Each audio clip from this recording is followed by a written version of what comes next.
Who could have imagined it? In the darkest and deepest place on Earth, there is not silence and lifelessness, but a vast number of glowing life forms. They do not glow to look beautiful, they glow to stay alive. Take the hatchetfish, for example. Its body is as flat as a blade, and beneath its belly is a row of light-producing organs.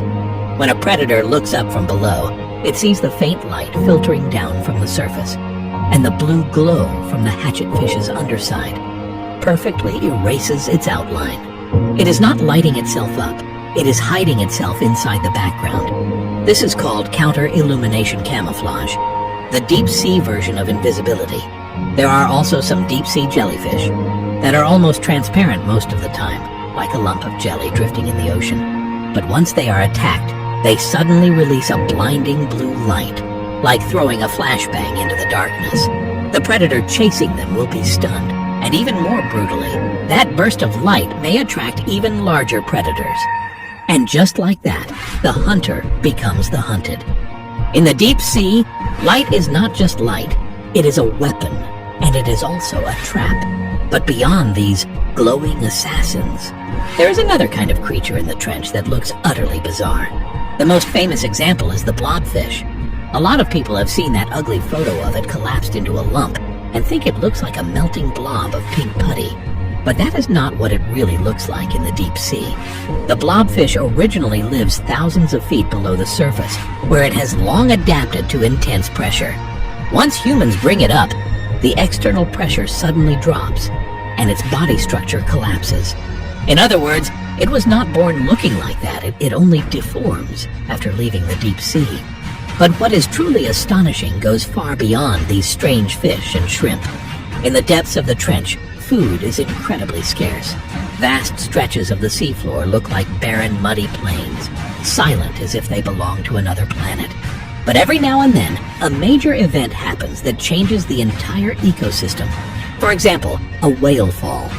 After a 40-ton whale dies, its body slowly sinks to the ocean floor. The first to arrive are usually sharks and other large scavengers, and within months they consume most of the soft tissue.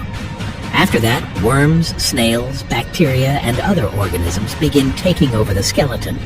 The bacteria continue breaking down the material inside the bones, releasing new chemical nutrients that feed even more microbes and small creatures. A single whale carcass can support a small ecosystem for nearly 100 years. In a deep sea with almost no food sources, the death of one whale is like dropping an entire city onto a wasteland. What is even more mind-blowing is that scientists later discovered that life in some parts of the Mariana Trench does not even rely on the sun to survive. Near certain cold seeps and hydrothermal vents, the seafloor constantly releases methane and hydrogen sulfide. These substances are dangerous to humans, but to the microbes and special organisms living there, they are a source of energy.